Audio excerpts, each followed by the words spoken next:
नमस्कार, Venus astro में आप सभी का मैं स्वागत करती हूँ। एक बहुत ही प्यारा टॉपिक हम लोगों ने शुरू किया था त्रिदेव का। दैट मीन्स आपकी राशि कौन से देवता के अंडर में आती है, यानी आपके अंदर उन तीन देवों में से कौन सी क्वालिटीज़ विद्यमान है। ये आप जान सकते हैं मेरी इन वीडियोस को देखने के बाद, और आपको पता चलेगा कि आखिर में आपके अंदर कौन सी ऐसी क्वालिटीज़ है या छुपी हुई क्वालिटी है जिसको आप खुद ही नहीं जानते, और कहीं ना कहीं आप सोचते हैं कि हाँ ये मेरे अंदर है। जब आप ये वीडियो सुने तो मुझे कमेंट करके ज़रूर बताइए यदि आपको अपना लग्नेश पता है, यानी लग्न राशि पता है और चंद्र राशि पता है, और जो मैं बोल रही हूँ कि आपके अंदर ये क्वालिटीज़ हैं, और यदि हैं तो प्लीज़ उसको कमेंट्स करके मुझे बताया कीजिए कि हाँ ये मेरे अंदर हैं। तो आज मैं बात कर रही हूँ विष्णु भगवान के अंडर में आने वाली राशियों की। तो उससे पहले मैं आपको बता दूँ कि ब्रह्मा जी क्रिएटर हैं, उन्होंने रचना की। तो वो जो चार राशियाँ मेष, कर्क, तुला और मकर राशियाँ हैं, ये क्रिएटर्स हैं। ये कहीं ना कहीं इनके अंदर होता है कि मैं कोई ना कोई ऐसी चीज़ का आविष्कार करूं जिससे लोग इन्हें जाने। और दूसरा, ये रूल्स बनाते हैं, और रूल्स बनाने के बाद जो उनको फॉलो करता है और आगे तक लेके जाता है, वो काम है हमारे विष्णु भगवान का। दैट मीन्स सृष्टि की रचना तो कर दी गई, लेकिन उसको आगे चलाना किस तरीके से है ये तो विष्णु भगवान जी ही करते हैं। तो इसलिए ये चार राशियाँ भी बहुत इंपॉर्टेंट है। देखा जाए तो क्योंकि ब्रह्मा विष्णु महेश, आप इन तीनों में कोई कंपैरिजन है ही नहीं, इसलिए राशियाँ चाहे आप ब्रह्मा जी के उसमें आते हो, चाहे विष्णु भगवान के या फिर महेश भगवान के, तीनों ही देवता बहुत इंपॉर्टेंट है, और सब में इतनी सारी सारी भर भर के क्वालिटीज़ हैं। तो आप लोगों में भी वो क्वालिटीज़ हैं क्योंकि भगवान ने तो दी हैं, बट हम उनको समझ नहीं पाते या हम उनसे रिलेटेड कुछ काम नहीं कर रहे होते अपनी लाइफ में। आप करेंगे तो आपको पता चलेगा सच में आपके अंदर वो क्वालिटी है जिसको आप नहीं अभी तक देख पाए। और यदि आपकी ये अंदर वो क्वालिटीज़ हैं जो मैं बता रही हूँ, तो प्लीज़ मुझे कमेंट्स करा कीजिए, बताया कीजिए कि हाँ आपके अंदर वो क्वालिटी है। तो आज हम बात करेंगे विष्णु भगवान के अंडर में आने वाली वो चार राशियां कौन सी हैं।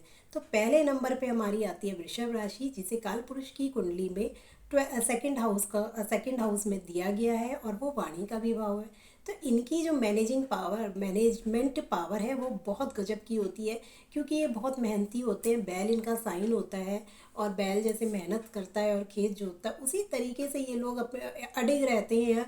और ये एक इमूवेबल यानी स्थिर स्थिर राशि होने की वजह से ये दृढ़ निश्चयी होते हैं, यानी एक बार जो ठान लेते हैं उसको करके ही दम लेते हैं। तो इस तरीके से जैसे विष्णु भगवान है, उन्होंने अगर सोचा है कि हाँ ये काम मुझे आगे बढ़ाना है तो बढ़ाएंगे, तभी ना। जब वो कोई भी दृढ़ संकल्प बहुत ज़रूरी होता है, इसलिए जो इमूवेबल हमारी जो अडिग वाली राशियां हैं वो सारी की सारी ही बड़ी दृढ़ निश्चय वाली होती हैं। यानी अगर ये कुछ सोचने करने के लिए मन से, तो ये उस चीज़ को करके ही गुजरती हैं।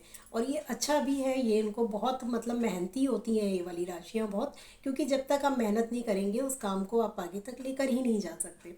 तो ये कुटुंब का भी भाव होता है सेकेंड हाउस। अब व्यक्ति अकेला नहीं चल सकता दुनिया में, कुटुंब को तो लेकर चलना पड़ेगा। तो ये भी आप इससे समझ सकते हैं कि वृषभ राशियों में के शख्स में ये भी क्वालिटी होती है कि वो हमेशा साथ लेकर चलने में विश्वास रखते हैं, और अपने कुटुंब को जोड़कर रखने का अपनी तरफ से पूरा प्रयास करते हैं ना। कितनी अच्छी क्वालिटी। तो आप भी देखिए कि आप वृषभ राशि के हैं या वृषभ लगन के हैं, तो आपके अंदर भी ये क्वालिटी डेफिनेटली होगी। और यदि सारी क्वालिटीज़ नहीं भी हैं तो कुछ कुछ तो होंगी। अब सेकंड नंबर पे जो राशि आती है वो आती है आपकी इसमें सॉरी फिफ्थ नंबर की राशि, जो कि हमारी सिंह राशि, जो कि हमारी स्वयं राजा की राशि होती है। अब राजा जो है उसको भगवान जी ने बना तो दिया कि हाँ भाई तुम इस देश के राजा हो। अब उनको लेकिन उस प्रजा को किस तरीके से संचालन करना है, कैसे करना है, उसके लिए ज्ञान भी जरूरी है। क्योंकि फिफ्थ नंबर की राशि हमारी सिंह राशि ज्ञान के ही भाव में आती है। तो ये बड़े ज्ञानी होते हैं।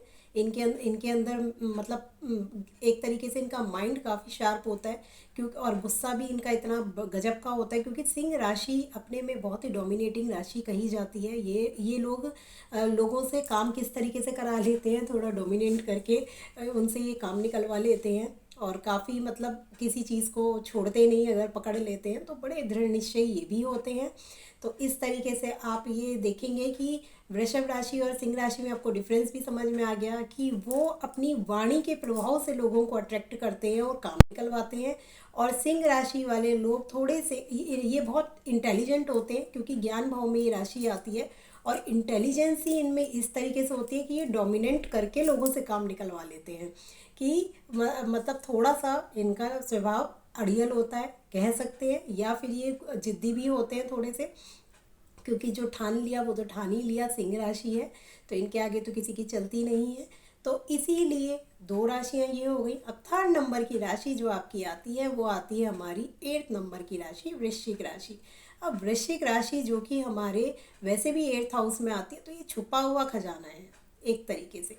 यानी इनमें छुपा हुआ टैलेंट कूट कूट के भरा होता है, इनको खुद को नहीं पता होता कि हमारे अंदर कौन कौन सी क्वालिटीज़ हैं और ये क्या कर सकते हैं। तो कई वृश्चिक राशि है, तो वृश्चिक क्या होता है, इनको अगर आप टच करेंगे तो ये फिर वार तो करेंगे ही करेंगे, लेकिन इनका जो स्वभाव होता है वो बिल्कुल ऐसे ही होता है कि जब ये किसी काम को करना चाहते हैं तो ये कर गुजरते हैं और डेफिनेटली कर ले जाते हैं, क्योंकि 8th नंबर की राशि जो है ये आपके 8th हाउस में आती है। और यहाँ से हम ससुराल पक्ष भी देखते हैं, तो इससे भी आप समझ सकते हैं कि विष्णु भगवान जी आपसे क्या कहना चाह रहे हैं कि जब आपके साथ एक लाइफ पार्टनर आता है आपकी लाइफ में, तो आपको ससुराल को भी लेकर चलना है। तो वृश्चिक राशि अपने ससुराल को ले अपनी तरफ से कोशिश करती है, भले ही वो उसमें कामयाब हो या ना हो, परंतु इनकी कोशिश रहती है कि साथ लेकर चलें। तो ये वृश्चिक राशि का भी एक बहुत प्यारा सा एग्जाम्पल है। लेकिन मैं वृश्चिक राशि वालों से बस यही कहूँगी कि आपके अंदर एक छुपा हुआ खजाना भरा हुआ है, टैलेंट कूट कूट के भरा हुआ है, उस टैलेंट को बाहर निकालिए, अपने समझिए, क्योंकि आपकी मैनेजिंग पावर गजब की होती है। आप मैनेजमेंट बहुत अच्छा संभाल सकते हैं, आपको खुद को नहीं पता होता कि आप कहाँ से कहाँ तक पहुँचा सकते हैं। किसी भी रूल रेगुलेशंस अगर बने हैं तो उनको आप क्या क्या नहीं कर सकते, आपके अंदर बहुत गजब का टैलेंट होता है। अब नंबर 4 पे हमारी आती है कुंभ राशि, 11 नंबर की राशि, जो कि कुंभ से ही आप समझ सकते हैं कि घड़ा, और घड़े में कितना पानी है अब ये पता नहीं चल पाता है। जितना बड़ा घड़ा नेचुरल है उतना आप कहेंगे, लेकिन फिर भी उसकी गहराई की तुलना पता नहीं चलती। यानी घड़े में कुछ भी हो सकता है, कितना भी हो सकता है, वैसे ही इनमें भी बहुत कुछ अंदर है। जैसे वृश्चिक राशि में होता है वैसे ही घड़े इसमें कुंभ राशि में भी काफ़ी कुछ होता है। और ये राशि जो आती है ये 11th हाउस में आती है, जो कि खुद ही एक प्रॉफिट का भाव है, और लक्ष्मी स्थान भी इसे कहा जाता है। इसलिए विष्णु भगवान की तो ये राशि बनती ही है, क्योंकि जहाँ पे लक्ष्मी विराजमान है वहाँ तो विष्णु भगवान जी होंगे ही होंगे।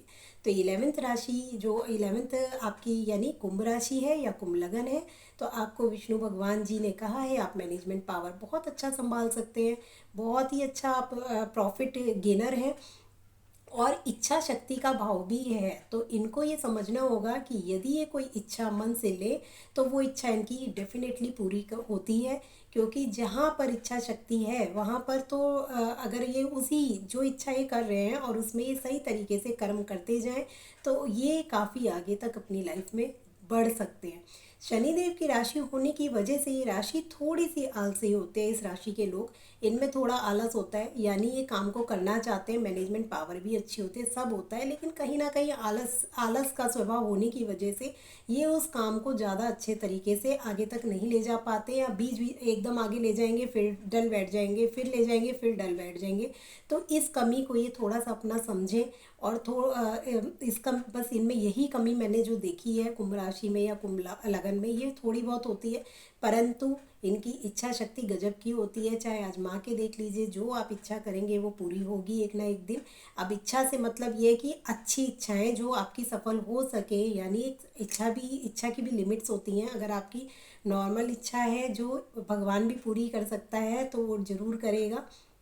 तो गॉड ब्लेस ऑल 4 राशिज़, क्योंकि ये बहुत ही प्यारी राशि हैं, संचालन करती हैं, और मैनेजमेंट पावर भी इनका कमाल का होता है। इसी के साथ हम आगे की राशियों पे चलेंगे, जो कि हमारे शिव जी की राशियाँ, महेश भगवान की राशियाँ। कल इसके बारे में बात करेंगे। नमस्कार।